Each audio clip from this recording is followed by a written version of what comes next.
วัสดีค่ะ and good evening and welcome to Thai PBS World Tonight. I'm Nat Bunna. I'm Frank Kanchi. Well, a late start today because due to technical issues, so Yeah. we decided to see you at 7 p.m. today instead Yeah. of the scheduled 6 p.m. But regardless, we still have a lot to talk about, especially in Thai politics. Yes, and today, of course, we focus on Anutin Thongvirakul, of course, the new Prime Minister, Ned.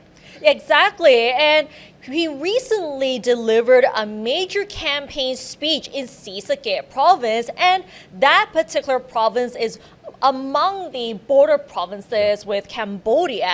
And during that major campaign speech, he stressed that his government stands with the people, and of course, they will not open the border checkpoints with Cambodia. So he actually expressed his very how would say it? It's like a strong standpoint that he will stand with the people and will not open the borders with Cambodia because of the border tensions that are going on. Right, so as what you said, Ned, Prime Minister Anutin has to show that strong leadership at the border security issue there because we still see some confrontations between Thailand and Cambodia, right? Exactly. And yesterday, Prime Minister Anutin Charnvirakul visited Sisakhet province to deliver a major campaign speech in support of the Phumjai Thai party candidates in the by-elections. And Anutin emphasized that the party does not work only during election periods, but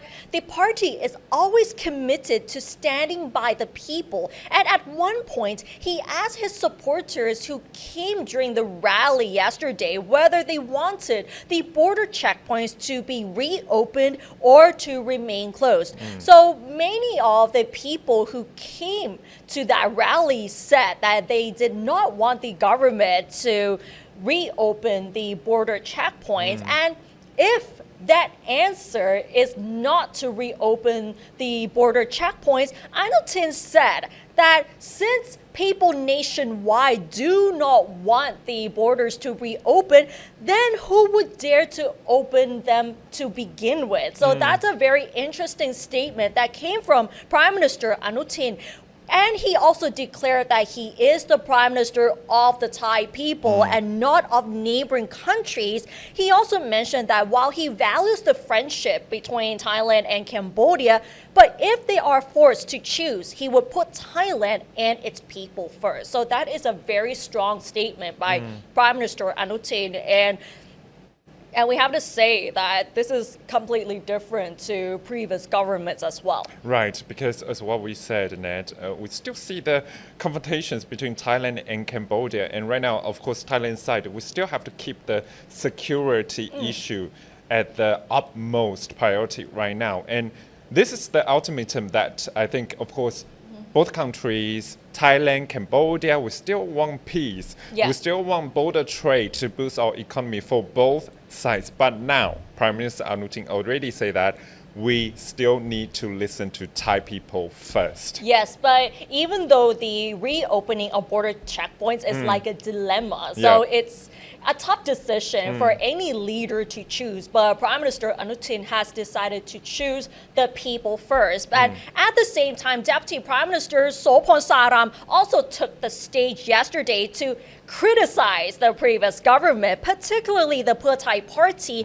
and he accused the Pheu Thai party of pursuing policies that benefited neighboring countries at the expense of Thai citizens living along the border between Thailand and Cambodia. And most of these people are left vulnerable to border clashes. And they also referred to the leaked audio clip between former Prime Minister Pat Thong Tan and Cambodian leader Hun Sen. So this reiterates Phumjai Thai's stance that the border checkpoints will not be opened unless the boundary lines and bilateral agreements are clearly settled. But there have been a lot of debates recently as to whether we should reopen the border checkpoints or to keep them closed in light of the border tensions, because it actually came after the GBC meeting in Cambodia earlier this month, where both countries discussed the possible easing of border crossing activities, especially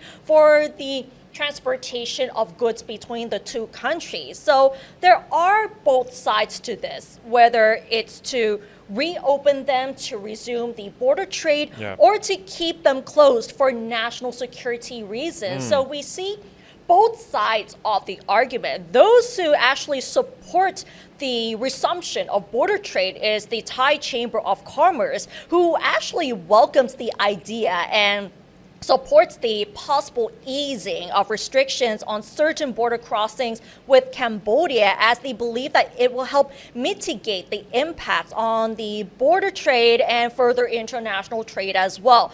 And they said that this will help people resume their normal lives and enable businesses in lower risk areas to resume their economic activity. But following that statement, the Defense Minister, General Nakhon Phanom, clarified that the easing would apply only to the transport of goods between each other, but not the flow of the people, and that specific timings will have to be imposed as well. And there are also warnings that if you reopen the borders, you may have to take the possible consequences as well. One of them is Siyasak Phuket, who's now the foreign minister. He actually warned that Cambodia must adhere to what has been agreed at the GBC meeting before they consider reopening the borders, because we have to prioritize the livelihoods of people along the Thai-Cambodian border. And we still have to mention that the clashes are still going on recently as well. Right, as what Thai Chamber of Commerce said there, I think it's very difficult to fulfill their request, because as what you said, we still see confrontations between Thailand and Cambodia at the border, and as what Prime Minister Anutin said, Thai people, the safety is the first priority for his government. Also, of course, as what you said, right now the Foreign Minister C. Hassad already talked about the GBC meeting, to use this meeting to use bilateral mechanism to really mitigate the crisis. As what you said, many people say too, we see that border trade around like billions of Thai baht in between trade too, but political measures comes first. We have to keep security at border first, Ned. Yeah, and Prime Minister Anutin did say before that Thailand will not consider reopening the border checkpoints with Cambodia for now, even though the closure is having some negative impact on the industrial sector. And it looks like Anutin has kept to his own promise that he will not reopen the borders for the sake of the safety of people along the borders. Right, from the trade side, I think business side too, that one of the negative effect is that, of course, hundreds of thousands of Cambodia, they worked in Thailand too before the confrontation began. So right now we've seen that, of course, the lack of blue-collar workers in Thailand too is very important for Anutin to tackle that. Of course, opening the border could solve the problem, but that's not the priority for the government. Exactly, but in light of the border tensions, which is actually one of the key priorities of the Anutin government, another priority is the revival of the economy. And he actually mentioned that he wants to revive the 50-50 co-payment scheme. Right, this is very, very interesting scheme, an exciting one for Thai people there, because this Kun La Kheng actually, Ned, we talk about it since COVID-19. The previous Prime Minister Prayut Chan-o-cha also used this policy to revitalize the economy. But right now, of course, Anutin, our Prime Minister, for now want to replicate that success. But would that be possible at this moment? Because, of course, according to Anutin Chanvirakul, now we will see that Kun La Kheng co-payment policy this time in next 2 months, because of course we always talk about net when we talk about business in Thailand economy, 1.5%, 1.8% below 2%, no matter from which bank that is, talking about this dire data for us. But I think for now Anutin wants to use this policy to, no matter what, to help people on the ground first. So it means that, of course, Kun La Kheng only for Thai people at this moment. Thai people pay half, and the government will pay another half too. We talk about this is the Phumjai Thai policy here, an informed source in the Phumthai Thai party, the core party in the governing coalition, say that the co-payment scheme will be slightly extended for Thais. For people who are not in the tax payment, the finance ministry will cover half of the amount of the spending under the co-payment scheme, whereas in the case of those in the tax system, the ministry will cover 60% of amount spent. Holders of state welfare cards will not be eligible to apply for the co-payment scheme because they already get the benefit from the government, and the subsidies may, however, be increased with the launch of the co-payment scheme.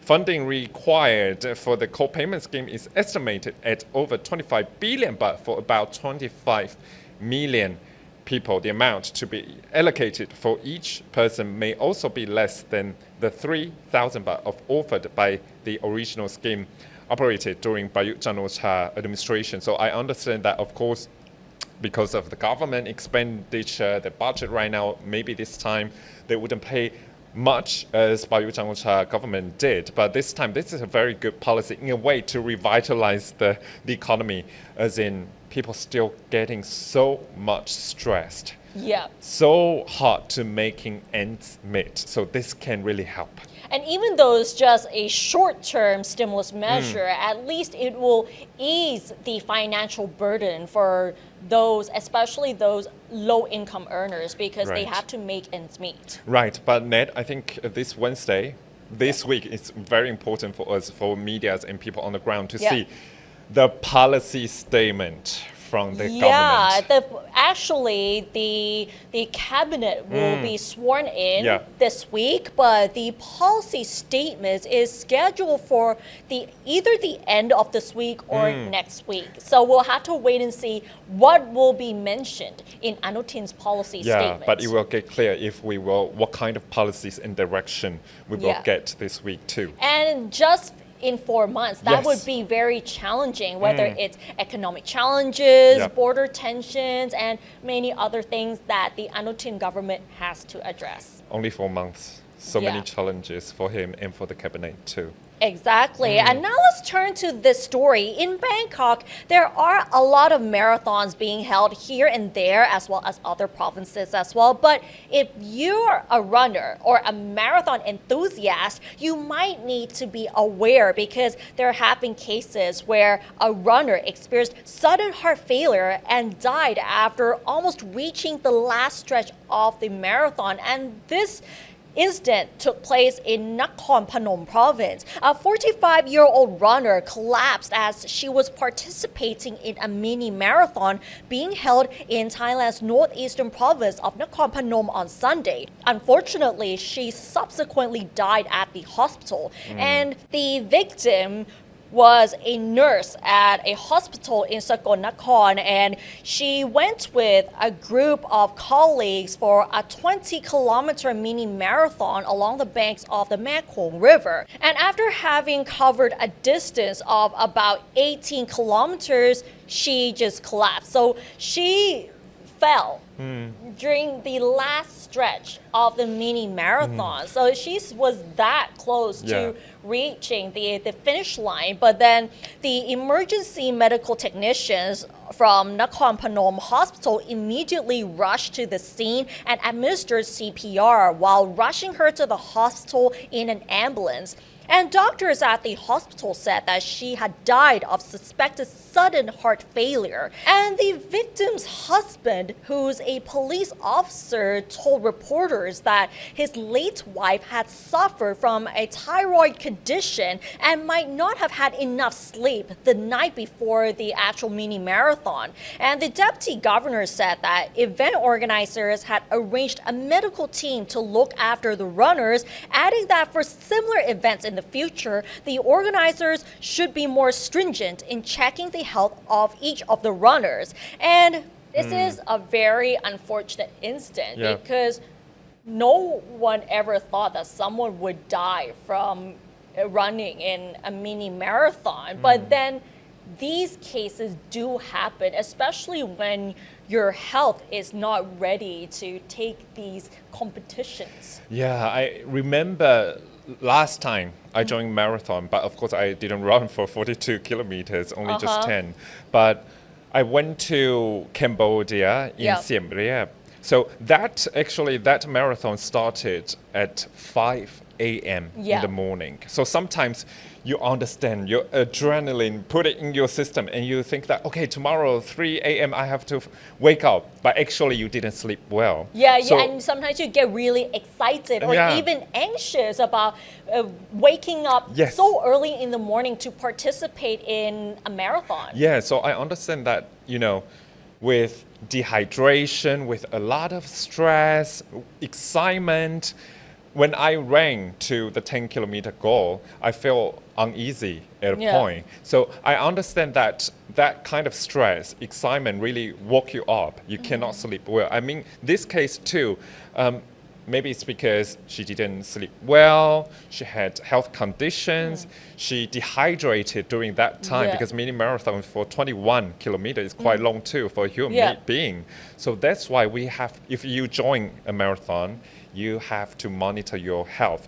Have you joined any marathon or run? No, because I do not consider myself to be a marathon enthusiast, because just running on a treadmill is already tiring for me, and or even like other exercising classes like HIIT, I cannot participate in any of that because it's way too tiring. And when you take part in these, your heartbeat goes up really fast. And it's really tiring, and you find yourself panting all the time. So this is not for me, but it might be a great thing for other people. But then for the cases like these, for mini marathons or real marathons, if you're not a runner to begin with, then this kind of competition is not for you. Yeah, and when we join any competition, no matter marathon or different competitions, in sport, we have to really monitor our health, no matter what happens. So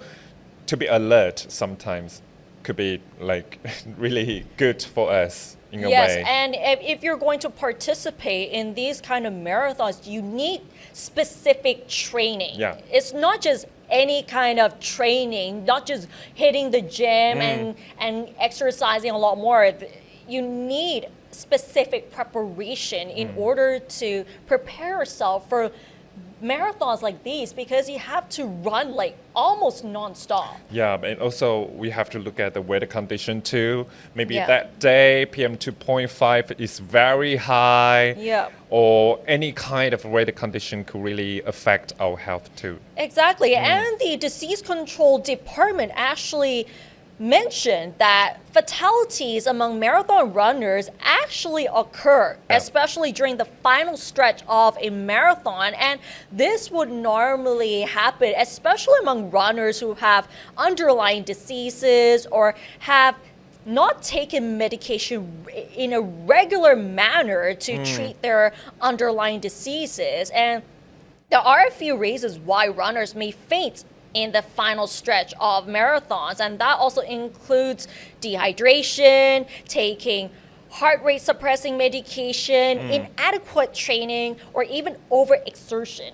So let's say if you competed in a marathon last week and then you compete again this week, that is like too close. Yeah, it means that we need to have adequate rest. Yeah, you cannot just train for just like 5 days and then you can go to a marathon. It's like you exercise every day in preparation. You might have to prepare for like months in order to participate in that one. Right, because actually many friends of mine, they do it for marathon, but they need like 1 month to prepare. It's not just a week. 1 day, they need 1 month to prepare for 142-kilometer marathon. Yeah, and it also depends on the person. But if you're healthy, then it might not take so long. But if you're not a runner to begin with, this might take longer. So if you consider participating in any of these sporting events, do check your health and whether you're actually capable of doing it. We're not saying that you cannot do it, but you have to look at your health first. Right. So that is really important. Okay, right. Yeah, and that's all for this edition of Thai PBS World Tonight. Join us every Monday and Tuesday back at 6 p.m. on Yes. Thai PBS World's Facebook and YouTube Live. You can also follow us on social media and our website, thaipbsworld.com, for all the latest stories and analyses about Thailand. Thanks for watching, and we'll see you tomorrow. สวัสดีค่ะ สวัสดีครับ